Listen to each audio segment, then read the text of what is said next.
bien, je suis ravie de vous retrouver sur cette nouvelle vidéo. Aujourd'hui, on va parler d'allaitement ou plutôt de mise en place de l'allaitement. Je reçois vraiment super souvent des messages de futures mamans ou de futurs parents qui me demandent comment ils peuvent faire pour mettre toutes les chances de leur côté pour avoir un allaitement réussi. Je vais vous donner mes astuces et mes conseils pour, selon moi, réussir son allaitement sans aucun pépin. Je vais commencer par une blague qui malheureusement n'en était pas une il y a encore quelques années. À l'époque, on conseillait aux futures mamans de frotter leurs tétons soit avec une brosse à dents, soit avec une pierre ponce. Ça permettait apparemment d'endurcir la peau du mamelon et de rendre l'allaitement plus facile. Je ne vous conseille pas de faire ça, je vous conseille de laisser faire la nature, votre corps sait très bien ce qu'il a à faire et en fait il va faire le travail tout seul.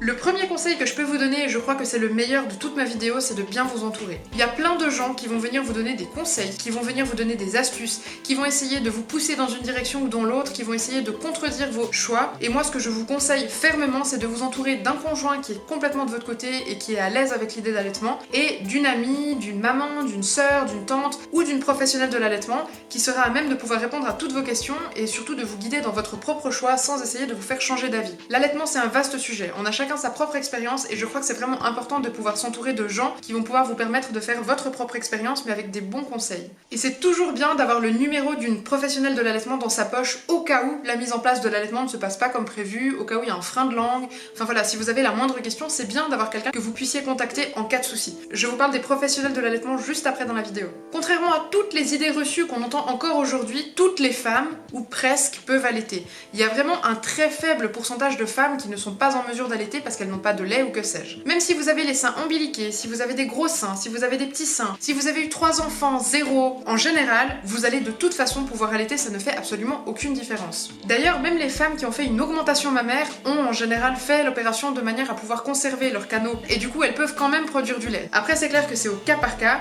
mais quoi qu'il en soit, vous avez toutes les chances de pouvoir allaiter correctement. D'ailleurs même si vous fumez, vous pouvez quand même allaiter. Et si vous êtes sous médicaments, moi ce que je vous conseille de faire, c'est de regarder évidemment avec le professionnel qui vous suit, mais également de regarder sur le crate.org. Je vous mets le nom juste ici si vous voulez le retrouver. C'est un site qui a été fait par la maternité Armand Trousseau à Paris, par des professionnels de la santé qui ont vraiment étudié chaque agent et chaque particule que vous pouvez trouver dans tous les médicaments. Donc en fait il vous suffit d'aller sur ce site, de noter soit le nom de votre médicament, soit alors l'actif qui est contenu à l'intérieur, et vous avez absolument toutes les vraies informations pour l'allaitement et pour la grossesse. C'est le seul site qui soit la référence parfaite pour tous les médicaments. En général, la majorité des médicaments, on s'y attend pas, mais ils sont compatibles. Déjà, quand on est enceinte, qu'on souhaite allaiter ou non, ça ne fait aucune différence, le corps va se préparer à l'allaitement. C'est-à-dire que, au bout d'un certain temps dans votre grossesse, il est possible que vous ayez les seins tendus, que vous ayez les mamans qui soient irritées, qui vous fassent mal, que le moindre frottement soit hyper désagréable et que les changements de température soient une catastrophe, c'est normal. Il est possible aussi que vous ayez déjà quelques gouttes de colostrum qui coulent, mais c'est tout à fait possible aussi que vous n'ayez absolument rien du tout. Moi, jusqu'au jour de l'accouchement, jusqu'au moment où j'ai mis mon bébé au sein, je n'ai absolument eu aucune goutte de lait. Et c'est pas grave, c'est normal. Il y a certaines femmes qui ont déjà du colostrum au bout de quelques mois de grossesse, et il y a certaines femmes où ça n'arrive qu'à l'accouchement. Ça ne change rien du tout, votre lait sera de la même qualité. Ce que je peux vous conseiller comme matériel pour démarrer un allaitement, c'est pas grand chose finalement. C'est surtout des choses qui vont vous permettre d'améliorer votre propre confort, mais de manière générale, tout ce que vous avez besoin pour un allaitement réussi, c'est un bébé et une paire de seins, voire même un seul sein. Niveau matériel, moi je vous conseille vivement de prendre déjà pendant la grossesse un coussin d'allaitement. Les coussins d'allaitement, c'est juste la vie.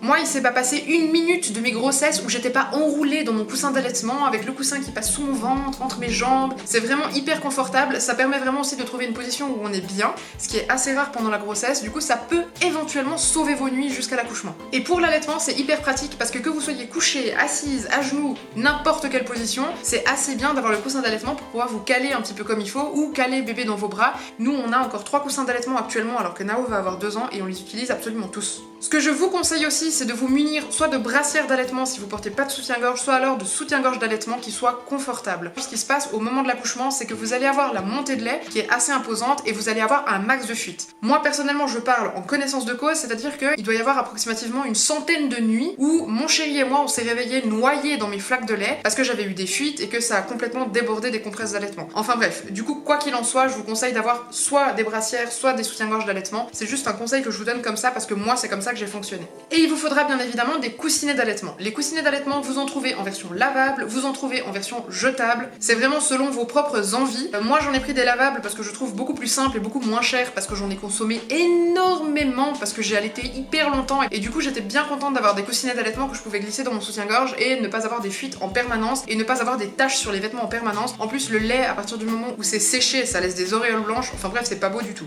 Il y a un truc à savoir aussi avec les soutiens-gorge d'allaitement, c'est que vous allez prendre au minimum un bonnet et peut-être même un tour de taille après l'accouchement, simplement parce que la montée de lait va faire gonfler vos seins un max, que vous allez ressembler à Pamela Anderson pendant quelques mois, et du coup il est fort probable que vous n'ayez plus du tout la même taille de soutien-gorge. Donc faites attention à ce détail quand vous voulez acheter des soutiens-gorge, soit vous prenez d'office un bonnet en plus, soit alors vous attendez cette montée de lait qui arrive en général 3, 4, 5 jours après l'accouchement. Ce que je vous conseille aussi, c'est de vous munir d'un tube de Purlan.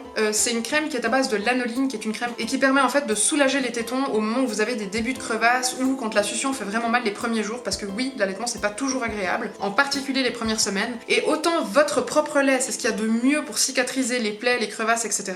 et vous allez pas forcément en avoir, je vous rassure, autant c'est vraiment bien d'avoir un petit tube de lanoline avec soi pour pouvoir soulager les tétons au début. Surtout que c'est une crème complètement naturelle que bébé peut téter, donc vous pouvez la mettre avant et après les tétés, ça ne pose aucun problème. Ça permet de garder toujours la peau qui est bien hydratée et du coup d'éviter peut-être un certain nombre de crevasses. Par contre, pour soigner une crevasse qui est déjà établie, moi je vous conseille vivement de faire un pansement de lait maternel. Je vous mets juste ici la vidéo où j'en parle et où je vous donne toutes les astuces pour éviter les crevasses, mais de manière générale, moi j'ai eu une seule crevasse qui a duré très longtemps, mais une seule crevasse dans tous mes allaitements, donc c'est vraiment quelque chose à avoir au cas où et à savoir au cas où. En dehors de ça, ce qui peut éventuellement vous servir, que moi je n'ai pas eu mais que j'aurais éventuellement si j'avais un 4e enfant par hasard, c'est un petit recueil-lait. Ça ressemble vaguement à un tire-lait, c'est complètement mou, c'est en général en silicone médical ou en silicone naturel, et c'est quelque chose que vous allez ventouser sur le sein pendant que bébé tète l'autre sein, et ça va vous permettre de récupérer le lait en trop qui déborde du sein qui n'est pas tété. Vous allez voir que quand vous avez des grosses montées de lait et que bébé tète un sein, l'autre sein il va se transformer en chute du Niagara, vous allez avoir du lait dans tous les sens, et du coup pour celles qui ont besoin d'avoir du lait de côté ou alors qui ont envie de fabriquer des savons au lait maternel, de faire des bains au lait maternel, des flancs, de nettoyer des conjonctivites, de nettoyer des fesses irritées de bébé, enfin bref, il y a plein de choses qu'on peut faire avec le lait maternel qui a vraiment plein de vertus géniales. Je crois qu'il y a la marque Naturebond notamment, il y a Lancino qui en fait aussi, ils sont tous très bien et ils sont tous très similaires. Et vous verrez que même juste en récupérant le surplus de lait, donc sans avoir besoin de tirer son lait, ce qui n'est pas recommandé du tout les premiers mois, je vous explique après pourquoi, et ben vous allez avoir quand même une certaine quantité de lait qui va pouvoir vous permettre soit d'être congelé pour le donner plus tard à bébé si vous recommencez le travail ou que sais-je. Il y a vraiment plein de choses géniales qu'on peut faire avec du lait, du coup ne le jetez pas, ne jetez jamais votre lait tiré. Comment se passe la première tétée avec bébé ? En fait, normalement, au moment de naître, si bébé n'a pas été traumatisé par son accouchement, ce qui a été le cas avec mon premier qui du coup dormait profondément au moment de naître, en général, les bébés ont une phase d'éveil qui est hyper importante pour leur développement. C'est la première phase d'éveil. Il n'y a pas besoin d'insister, d'essayer de leur donner le sein à tout prix, bébé va naturellement répondre à son instinct et à son besoin en cherchant le sein au bout d'un moment. Du coup, profitez, faites du pot à pot, gardez-le tout contre votre poitrine parce que c'est comme ça qu'il va finir par réclamer. Faites-lui des bisous, respirez son odeur, faites tout ce que vous voulez, et au moment où vous allez voir que bébé va commencer à chercher, donc à faire un mouvement de succion avec sa bouche ou à chercher contre votre peau avec ses lèvres, et ben vous allez savoir que c'est là le bon moment pour commencer votre première tétée. Votre bébé, il a un radar de folie qui normalement devrait lui permettre de trouver le mamelon sans aucun problème. D'ailleurs, vous aurez remarqué que votre mamelon a changé de texture et de couleur et de taille pendant la grossesse. C'est exprès pour que le radar de bébé puisse le reconnaître à des milliers de kilomètres, et ça c'est super bien fichu. Du coup, il n'y a pas besoin de mettre bébé au sein. Il n'y a pas besoin d'enfiler le téton dans la bouche de bébé. En général, les infirmières adorent faire ça, il n'y a pas besoin. Il suffit, vous, simplement de prendre bébé, de le mettre près du sein, et en général, si bébé a une succion qui est correcte, si tout va bien pour bébé et qu'il n'a aucun problème de santé, normalement, il devrait prendre le mamelon tout seul en bouche. Ce qui est important à savoir, c'est que bébé ne doit pas prendre que le bout du téton dans la bouche, il doit prendre vraiment tout le mamelon avec une grande partie de l'aréole. C'est ce qui va lui permettre de téter correctement, de prendre suffisamment de lait, d'activer les montées de lait et surtout de vous faire un petit peu moins mal. Les premiers temps, c'est normal que l'allaitement ne soit pas super agréable. Par contre, si c'est vraiment très douloureux, c'est que peut-être la succion de votre bébé n'est pas bonne. Moi, je vous conseille de vérifier si votre bébé ne prend pas bien l'aréole en bouche, s'il prend pas bien le mamelon en bouche, si vous sentez que la succion n'est pas correcte, qui vous fait mal,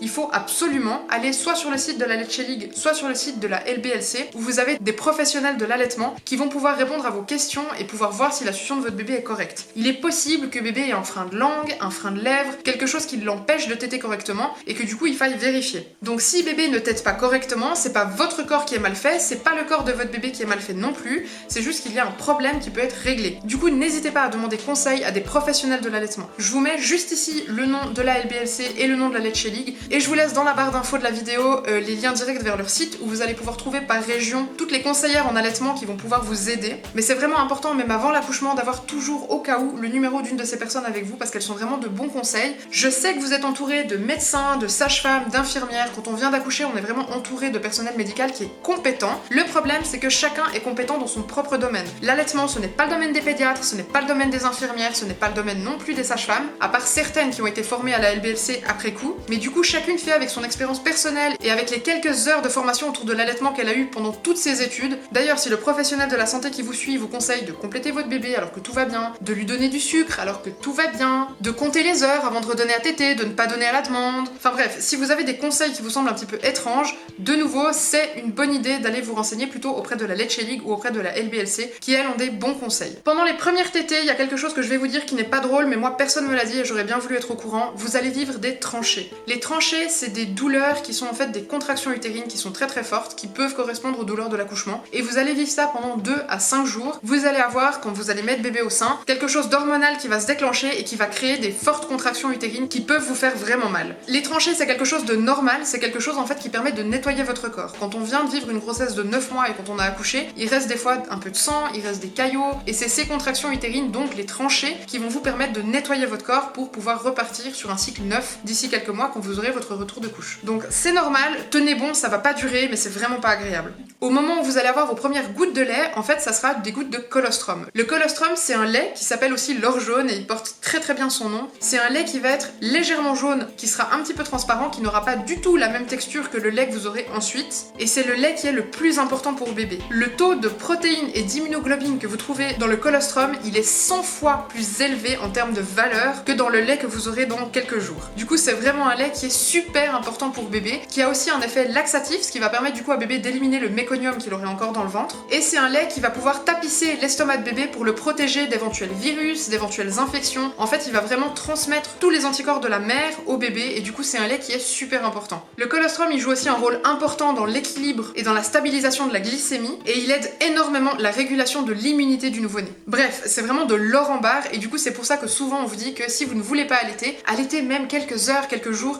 de toute façon, c'est quelque chose de gagné parce qu'il aura du super bon lait. Ce colostrum, il peut arriver juste avant l'accouchement comme on en parlait tout à l'heure, comme il peut arriver uniquement au moment de la première tétée, ce n'est pas grave si vous ne le voyez pas couler et vous allez en avoir de la naissance jusqu'à plus ou moins 2 à 5 voire 7 jours après l'accouchement. Après ce laps de temps, vous allez passer au lait de transition et ensuite au lait normal, blanc comme vous le connaissez, qui va nourrir votre bébé 1 an, 2 ans, 3 ans, 4 ans. Après le colostrum, vous allez vivre votre première grosse montée de lait et autant vous dire que vous allez la sentir passer. Vous allez vous réveiller probablement un matin avec la poitrine de Pamela Anderson, gonflée comme je ne sais pas quoi, où vous ne rentrez plus dans aucun de vos vêtements et quand vous touchez, vous avez l'impression que c'est du caillou. Et ben c'est ça, c'est la montée de lait, bienvenue. C'est aussi là que vont entrer en jeu vos coussinets d'allaitement parce que vous allez en avoir sacrément besoin. Moi je trouve que le début de la montée de lait c'est un petit peu l'anarchie. Je vais pas vous vendre du rêve, moi j'ai toujours adoré allaiter, j'ai jamais eu spécialement de problème d'allaitement, mais franchement quand on a les seins qui sont durs comme de la roche, qui font super mal, qu'on a de la peine à mettre bébé au sein parce que c'est tellement tendu qu'il arrive pas à attraper le téton dans sa bouche, c'est franchement pas facile. Bref, du coup avec cette période de montée de lait, il faudra vous accrocher pendant quelques jours, mais vous verrez ça va vite passer. C'est là que c'est vraiment important d'allaiter votre bébé au moindre signe d'éveil. C'est-à-dire que dès qu'il va commencer à faire des mouvements de bouche, dès qu'il va commencer à vous chercher avec la main, avec la bouche, c'est là qu'il faut lui donner à téter. Il faut pas attendre qu'il pleure, parce qu'en fait ce qui se passe c'est que petit à petit votre corps va comprendre les besoins de votre bébé et il va adapter la lactation aux besoins de votre bébé. C'est-à-dire que plus il va téter, plus vous aurez de lait, moins il va téter, moins vous allez avoir de lait. Du coup c'est aussi important de ne pas tirer votre lait les premières semaines parce que justement pendant la mise en place de l'allaitement, si vous commencez à tirer votre lait, votre corps va produire beaucoup plus et du coup vous allez vous retrouver non pas avec des obus mais avec des explosions intersidérales. Et du coup un bébé peut tout à fait téter à la demande, même s'il tète toutes les demi-heures, ce n'est pas grave. Il faut savoir que chez un nouveau-né, un cycle de sommeil dure environ 50 minutes, du coup c'est bien probable que entre chaque cycle de sommeil, votre bébé réclame à téter. C'est pas grave, c'est pour activer une bonne lactation et c'est parce qu'il sent qu'il en a besoin. Un bébé peut téter parce qu'il a faim, mais il va téter également pour se rassurer, pour s'apaiser, parce qu'il a soif, parce qu'il sent qu'il y a un petit microbe qui est en train de se balader et qu'il essaye de gagner en immunité. Il y a plein de raisons qui peuvent faire que bébé a besoin de téter. Un bébé allaité ne peut pas avoir de risque d'obésité pendant l'allaitement. Je tiens aussi à préciser qu'il n'y a pas besoin de donner à chaque fois les deux seins. Vous pouvez tout à fait donner une fois un sein et puis la fois d'après le suivant. Il n'y a pas besoin non plus de s'acheter un bracelet d'allaitement ou alors une brassière d'allaitement qui vous indique quel sein vous avez donné en dernier parce que de toute façon, quoi qu'il en soit, vous allez avoir un sein qui est vide et un sein qui est archi plein qui vous fait super mal. Du coup, forcément, par instinct, vous allez savoir lequel vous avez besoin de donner. Pour soulager vos seins pendant les grosses montées de lait, ce que vous pouvez faire, c'est alterner une douche ou un bain chaud sur le sein et ensuite une douche ou un bain frais. Ça soulage à fond et franchement, moi, ça m'a beaucoup aidé. Et moi, il y a une solution qui m'avait vraiment sauvé la vie une fois en Israël quand ma fille avait 8 mois et que j'avais une immense douleur au sein. C'est qu'en fait, j'avais acheté un chou que j'ai mis au réfrigérateur et j'ai sorti une feuille de chou à la fois que je mettais autour de mon sein dans mon soutien-gorge. Le côté frais et qui englobe vraiment tout le sein, ça soulage à fond. Et vous verrez que plus le temps va passer, plus bébé va se réguler et du coup vous allez avoir des tétés qui seront un petit peu plus espacés. Il est recommandé d'allaiter exclusivement jusqu'à 6 mois, donc de ne pas compléter du tout jusqu'à 6 mois et ensuite de commencer la diversification alimentaire. Et le papa dans tout ça, pourquoi est-ce que lui aussi il pourrait pas nourrir son bébé? Alors quand on y réfléchit, c'est vrai qu'il n'y a pas grand chose à faire avec un nouveau-né, mais il y a quand même autre chose que simplement le fait de donner du lait. Donc est-ce que papa pourrait pas par exemple prendre bébé en écharpe, se promener avec, lui faire des câlins, lui faire des bains, changer les couches, ou alors est-ce que papa pourrait pas aussi s'occuper de maman et que vous puissiez pleinement vous occuper de cette mise en place d'allaitement? Enfin voilà, il n'y a pas besoin de grand chose pour s'impliquer, mais je pense que chaque papa a la capacité de trouver sa place sans avoir forcément besoin de prendre le seul rôle qui revient exclusivement à la mère, le fait d'enfanter et le fait d'allaiter.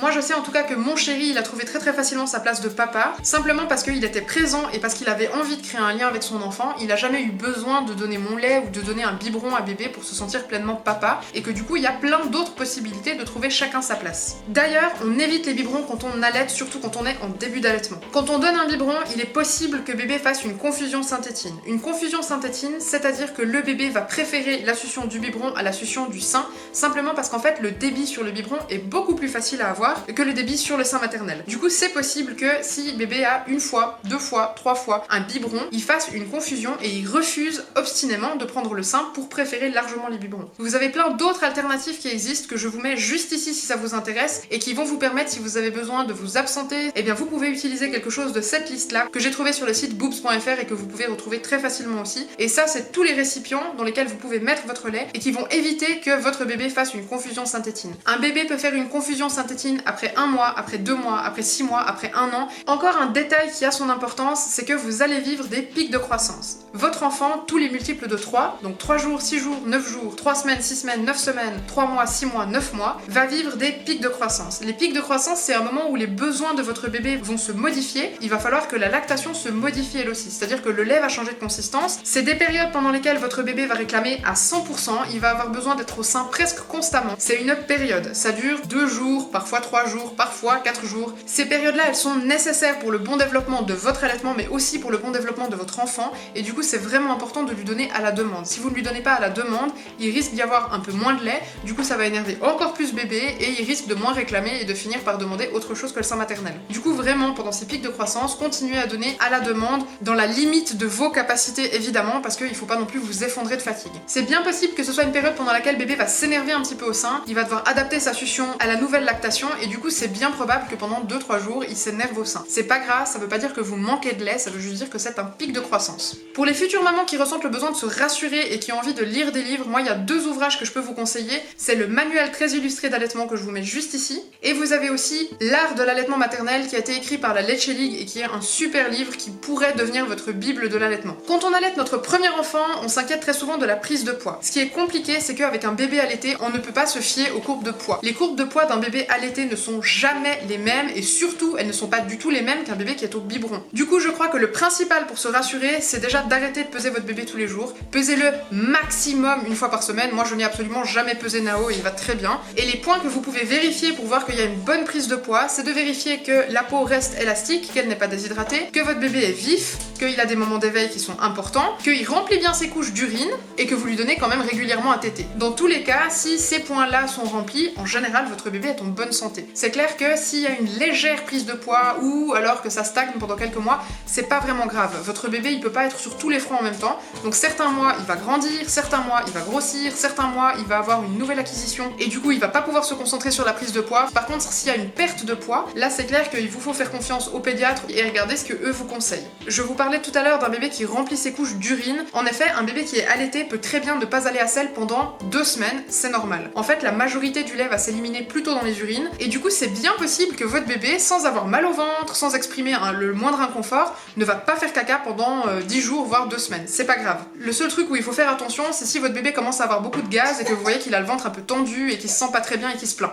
Même si vous allaitez, vous êtes libre de manger ce qui vous fait plaisir. Il y a des aliments qui sont galactogènes, je vous laisse aller regarder sur internet lesquels, par exemple le fenouil. Il y a d'autres aliments qui peuvent couper le lait, comme par exemple la menthe, mais il faut en prendre une telle quantité que franchement vous ne risquez absolument rien. S'il y a de la menthe dans votre taboulé, vous pouvez y aller les yeux fermés. Certains bébés sont plus sensibles à l'alimentation de la maman que d'autres, c'est-à-dire que certains bébés ne vont pas supporter les tomates, les produits laitiers, le gluten ou que sais-je. Si vous voyez que votre bébé a constamment mal au ventre et qu'il se plaint tout le temps, il faut peut-être aller contrôler s'il y a par hasard une piste d'allergie ou d'intolérance chez votre bébé. Mais sinon, de manière générale, ne vous privez pas, vous avez même le droit de boire un verre d'alcool de temps en temps. Je tiens aussi à préciser que les galactogènes ne sont pas importants. En fait, votre allaitement se compose toujours en deux phases. C'est-à-dire que quand le bébé va commencer à téter, il va avoir une partie hydratante qui est très liquide, et à la fin de la tétée, il va avoir le gras de la tétée qui va lui permettre d'être nourri. Du coup, si vous prenez des galactogènes, ce qui se passe, c'est que ça va augmenter la quantité de lait hydratant, pas la quantité de lait nourrissant. Ce qui fait que du coup, bébé va avoir encore plus de peine à atteindre le lait nourrissant et il risque de prendre encore moins de poids, voire d'en perdre. Donc ça va pas du tout vous servir, c'est complètement contre-productif. Si vous n'avez pas besoin de galactogène pour une raison que j'ignore, ne prenez pas de galactogène, il n'y en a pas besoin. Et encore une fois, quand on se pose une question, quand on a un souci, eh bien on part directement vers une professionnelle de l'allaitement et on lui pose sa question, elle est toujours de bons conseils. Niveau vêtements d'allaitement, moi je n'ai jamais prévu de vêtements d'allaitement, vous voyez que je porte très souvent des vêtements qui sont hyper décolletés. Le seul truc que j'ai pris pendant environ les 6 premiers mois d'allaitement à chaque enfant, c'est des soutiens-gorge d'allaitement. Mais par la suite, il n'y a vraiment rien besoin. Moi j'utilise maintenant des soutiens-gorge normaux et des vêtements normaux. Il y a plein de marques de vêtements d'allaitement qui existent. Si c'est quelque chose dont vous avez besoin et que vous souhaitez que je fasse une vidéo à ce sujet, je peux tout à fait le faire. Mais c'est vrai que de manière générale, il n'y a pas besoin de vous ruiner en vêtements d'allaitement, vous n'en avez pas besoin. Donc on choisit des vêtements amples où on peut lever simplement le pull, ou alors des vêtements stretch où on peut tirer vers le bas. Allaiter son bébé, c'est pas une obligation. Vous allez être une super maman, même si vous allaitez pas, ça va pas faire de vous une mauvaise maman et il faut déculpabiliser avec ça, vraiment. C'est votre choix et ça appartient que à votre conjoint et à vous. Personne n'a le droit de juger votre choix. Dans tous les cas, vous faites du mieux que vous pouvez et dans tous les cas, vous êtes une super maman. Il faut qu'on arrête de culpabiliser les mamans avec ça parce que si on allaite, c'est toujours le mauvais choix. Si on n'allaite pas, c'est toujours le mauvais choix. Finalement, personne n'a aucun conseil à vous donner. Vous pouvez allaiter 2 jours, 3 jours, 10 jours, 1 an, 2 ans, 4 ans, 6 ans. Vous faites comme bon vous semble. Avoir un nouveau-né, que vous l'allaitiez ou pas, c'est épuisant. Ça va vous demander énormément d'énergie, ça va vous demander de prendre sur vous plein de fois. Vous allez être fatigué, vous allez avoir besoin de vous reposer. Essayez de prendre soin de vous. Les 3 premiers mois de bébé, on appelle ça le 4e trimestre de grossesse pour la femme. C'est un moment qui est souvent hyper difficile à vivre parce que vous avez la chute d'hormones, parce que vous avez un bébé qui est tout le temps en demande d'énergie, qui est tout le temps en demande d'attention. Vous allez plus avoir de temps pour vous, vous allez plus avoir de temps pour vous centrer sur vous, sur vos activités, sur vos passions. Vous allez vraiment totalement vous oublier pour ce bébé. C'est vraiment hyper important que vous soyez entouré à ce moment-là et que vous ayez quelqu'un qui soit là pour vous seconder, pour vous aider. C'est important de pouvoir s'appuyer sur les autres, d'apprendre à déléguer si on en a besoin. Donc d'apprendre que non, vous pouvez pas tout faire à la fois, vous pouvez pas être partout. Vous avez le droit de demander de l'aide à votre conjoint, à votre maman, à votre sœur, à n'importe qui, vous avez le droit. Donc voilà, c'est sur cette petite note d'allaitement avec Nao qui a bientôt 2 ans que je finis cette vidéo. J'espère qu'elle vous aura plu, qu'elle vous rendra service et puis que ça pourra vous permettre d'avoir des réponses à certaines de vos questions. Si vous avez besoin d'aide ou que vous avez une petite question, c'est avec plaisir que j'essaye de vous répondre. Encore une fois, je suis pas professionnelle de l'allaitement, mais je fais du mieux que je peux avec mon expérience. Et du coup, vous pouvez me contacter sur mon compte Instagram PinUpMom avec le petit trait en bas, je vous le note juste ici. Je vous souhaite une super bonne fin de journée, je vous remercie d'avoir regardé cette vidéo. Nous, on est sur le retour actuellement de Paris en direction de chez nous. Ciao!